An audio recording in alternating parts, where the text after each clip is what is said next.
Shalom dan selamat pagi saudaraku yang dikasihi Tuhan Yesus Kristus. Pagi ini kita mengucap syukur atas kebaikan Tuhan. Kiranya damai sejahtera Tuhan memenuhi hidup kita. Mari kita berdoa. Bapa, dalam nama Tuhan Yesus Kristus, kami bersyukur untuk berkat kemurahan-Mu.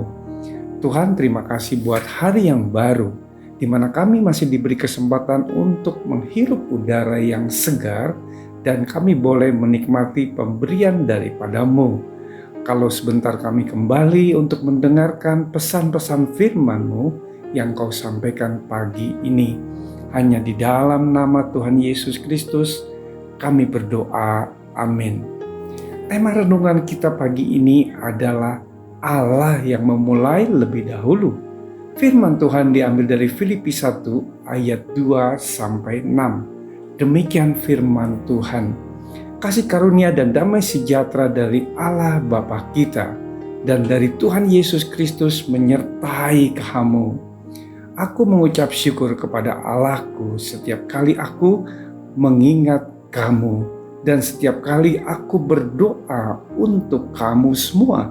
Aku selalu berdoa dengan sukacita. Aku mengucap syukur kepada Allahku karena persekutuanmu dalam berita Injil mulai dari hari pertama sampai sekarang ini. Akan hal ini aku yakin sepenuhnya, yaitu Ia yang memulai pekerjaan yang baik di antara kamu akan meneruskannya sampai pada akhirnya pada hari Kristus Yesus. Saudaraku, kisah Charles Spurgeon. Saat remaja, Charles Spurgeon pernah mengalami pergumulan dengan Tuhan. Ia rajin ke gereja tetapi merasa kurang. Apa yang disampaikan firman Tuhan tidak dapat menerimanya dan selalu tidak berarti. Ia sulit untuk percaya kepada Tuhan dan menurut dirinya membangkang dan memberontak. Pada satu malam terjadi dilanda badai salju. Ia berusia 16 tahun terpaksa berlindung di sebuah gereja Metodis kecil. Ia pun mendengar khotbah dari seorang pendeta di sana dan merasa pesan firman Tuhan ditujukan khusus untuk dirinya. Di saat itulah Tuhan menaklukkan keraguan Charles dan ia menyerahkan hidupnya kepada Tuhan Yesus. Charles Spurgeon kemudian menulis, "Jauh sebelum saya memulai dengan Kristus, Dia telah lebih dahulu memulainya dengan saya." Sesungguhnya kehidupan kita bersama Allah tidak dimulai ketika kita diselamatkan. Bapak, Ibu, saudaraku yang terkasih, pemazmur berkata bahwa Allah membentuk buah pinggang kita, menenun kita dari dalam kandungan ibu kita. Jelas Tuhan sudah memilih kita sejak kita masih dalam kandungan ibu kita. Luar biasa, Allah kita dahsyat. Rasul Paulus juga menulis, "Tetapi karena kebaikan hati Allah, Ia memilih saya sebelum saya lahir dan memanggil saya untuk melayani Dia."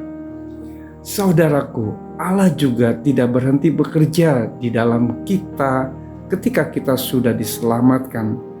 Ia yang memulai pekerjaan yang baik di antara kamu akan meneruskannya sampai pada akhirnya. Jadi Allah terus bekerja untuk kita sampai tuntas, karena Allah tidak pernah bekerja setengah jalan.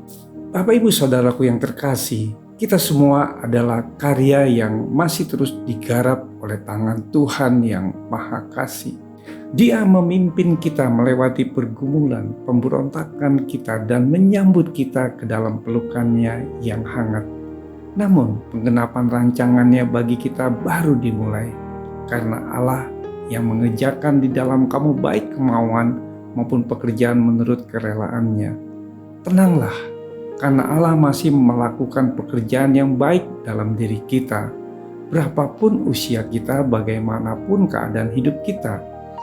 Mungkin selama ini kita tidak pernah menyadari bahwa penyertaan dan karya Tuhan terus berlangsung pada irama kehidupan kita.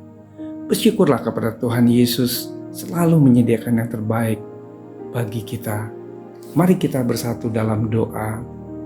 Tuhan, terima kasih untuk renungan firman-Mu pada pagi ini. Tuhan Yesus, kami percaya Engkau adalah Tuhan yang sangat baik. Ajar kami untuk menyadari penyertaan dan karya Tuhan yang sempurna, selalu menyediakan yang terbaik bagi kami. Kiranya Roh Kudus akan menolong kami, agar kami memiliki hati yang taat dan setia untuk menjadi pelaku firman-Mu. Di dalam nama Tuhan Yesus, kami berdoa. Haleluya. Amin. Selamat beraktivitas. Tuhan Yesus memberkati.